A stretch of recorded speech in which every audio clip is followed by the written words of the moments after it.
todos os trabalhos que eu realizo hoje em dia, quando eu atendo individualmente, não importa o que seja, existe sempre uma desculpa que as pessoas não têm tempo.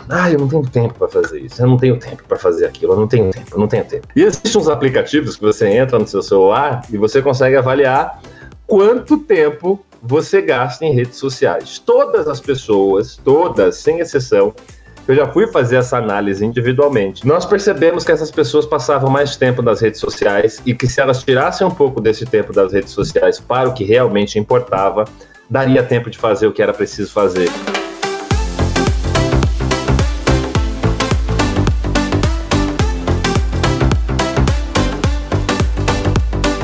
Nós vamos falar talvez de um dos assuntos mais importantes que nós temos quando se trata de transformação pessoal, que é a tal da procrastinação. Alguém nunca tinha ouvido falar essa palavra aí? Engraçado, a primeira vez que eu ouvi a palavra procrastinação foi numa aula de inglês. Eu sempre acreditei muito na lei da atração, né? Quem me acompanha aí sabe que eu sou apaixonado pela lei da atração, é um dos meus focos de estudo e uma das coisas que eu ensino também, consegui conquistar muita coisa com a lei da atração. E uma das primeiras conquistas, assim, que eu valorizei demais com relação à lei da atração foi a minha pós-graduação na Fundação Getúlio Vargas. No ano de 2000, e vamos fazer as contas, Edson, 2006 para 2007, eu estava fazendo faculdade, eu entrei na faculdade um pouco mais tarde, a minha vida acadêmica não foi muito organizada, mas eu entrei na faculdade, eu estava fazendo faculdade, eu estava no último semestre da minha faculdade, não era uma boa faculdade, não considero que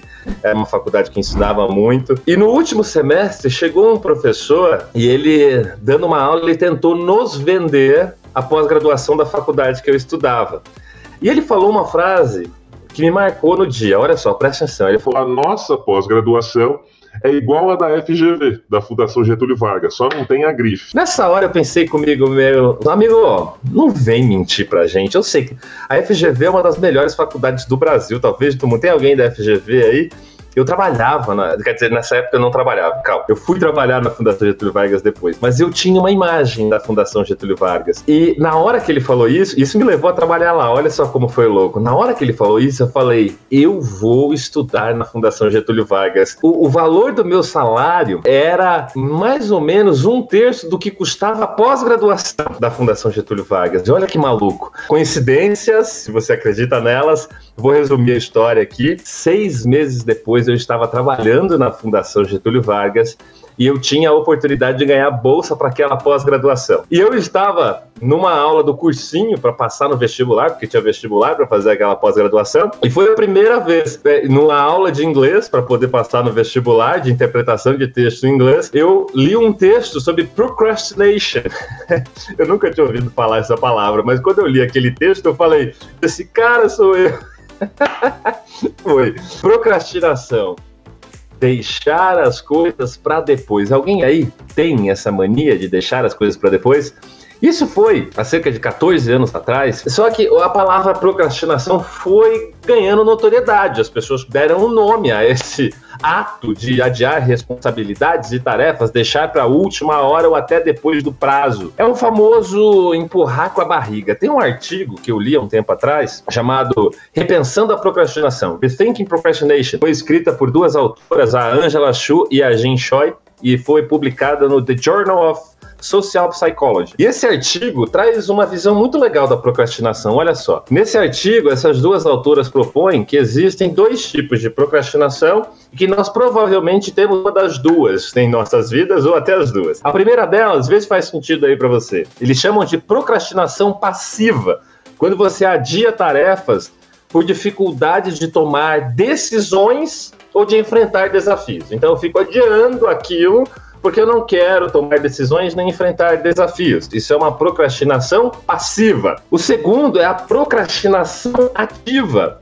quando você adia tarefas de propósito. Muitas pessoas se sentem mais motivados quando estão sob pressão e preferem trabalhar perto do prazo, porque isso aumenta a adrenalina e faz as pessoas se tornarem, de certa maneira, mais produtivas. Qual que você pratica mais? A passiva ou a ativa? A grande questão é por que nós procrastinamos? Você já parou para pensar nisso? Por que nós procrastinamos? Nós procrastinamos por uma série de motivos, e talvez pode ser por, sei lá, paralisia de decisão, quando nós não nos sentimos completamente fortes ou decididos para fazer uma escolha. Isso pode haver medo ou insegurança nesse mesmo processo. Outras vezes, por dificuldade de controlar os nossos impulsos, o que afeta diretamente a nossa disciplina. Uma coisa que influencia demais as pessoas procrastinarem hoje em dia é o vício em redes sociais. As redes sociais, elas acabam fazendo que nós percamos a atenção.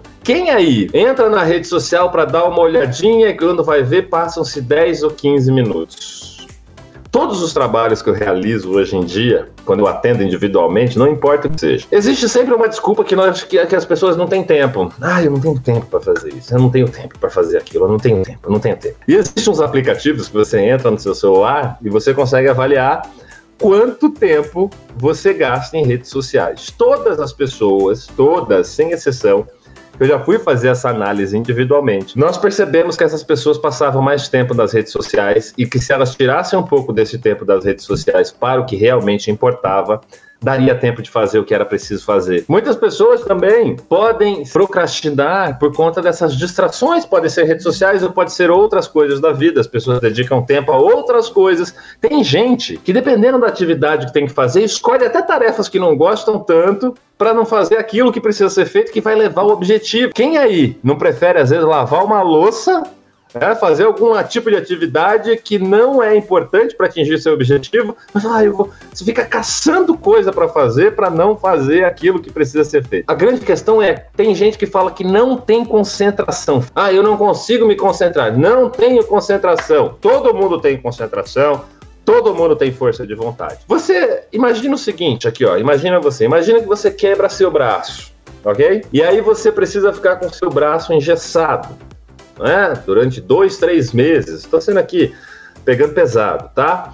Se o seu braço ficar engessado durante 2, 3 meses, o que vai acontecer com o músculo? Provavelmente vai atrofiar. Quando você volta a usar, ele vai estar mais fraco, até de um tamanho diferente do outro. Já aconteceu com alguém aqui? E aí, o que acontece? Atrofia. E o processo de recuperação é um processo que exige fisioterapia, exige fortalecimento até voltar. Na live que eu fiz com o grande Oscar Schmidt, aqui modelando mentes de sucesso, ele falou desse medo quando ele sofreu a lesão na perna, da perna atrofiar. E quando eu falo para você aqui sobre força de vontade, sobre concentração, sobre capacidade de ser criativo, todo mundo aqui tem isso. Então nunca mais você que está me assistindo aí, nunca mais diga que você não tem concentração, que você não tem força de vontade, que você não é criativo, que você não é esperto, nem nada disso. A grande questão é que concentração é uma habilidade. Quando não é exercitada, fica atrofiada com o tempo, né? Eu percebi isso na minha vida. Quando eu terminei o terceiro colegial, o terceiro ano do ensino médio, eu parei de estudar e eu fui trabalhar, né? Eu entrei na faculdade depois muito mais tarde, fiquei acho que uns 4, 5 anos sem estudar. Alguém passou por isso? E nesse período trabalhando, mas sem exercitar a mente. Quando eu voltei a estudar, foi um período muito difícil, eu tive que me esforçar demais.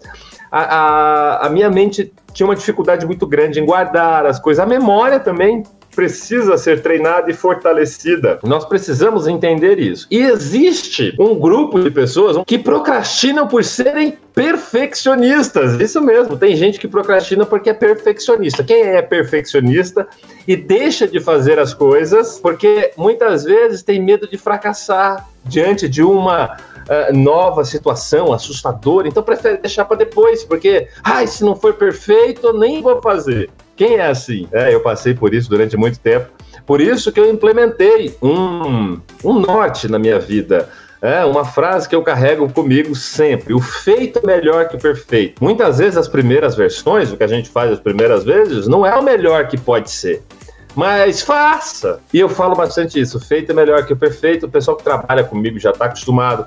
a gente coloca a mão na massa, a gente começa a fazer e vai melhorando, melhorando, até ficar quase perfeito, porque eu acho que a perfeição não é dada a nós seres humanos, né? A perfeição é divina. Mas o importante é o seguinte, é você pensar, fazer uma pergunta para vocês aí. Quantos de vocês já disseram, eu vou começar esse livro amanhã, e nunca começava? Sendo que você precisava estudar para ontem, na época da escola. Quem aí já foi fazer uma prova de leitura de livro na época da escola sem ter terminado de ler o livro? Sem ter terminado de ler o livro. Você tá no final de semana, aí você percebe que você vai comer mais do que você devia e você tá querendo emagrecer. E aí, na hora que você decide comer mais do que você queria, quem aí já fez isso? Você diz pra você mesmo, na segunda-feira eu começo a dieta. Quem já fez isso?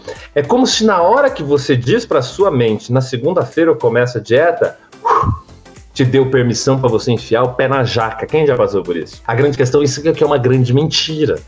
Você está tapando o sol com a peneira. Você está se enganando. Você está dizendo para você mesmo que você vai começar essa dieta depois, só que você não vai. Você sabe disso. Na verdade, você precisa de uma desculpa. Você precisa de uma aceitação. A mente humana funciona assim. Nós precisamos racionalizar e precisamos nos entender com nós mesmos.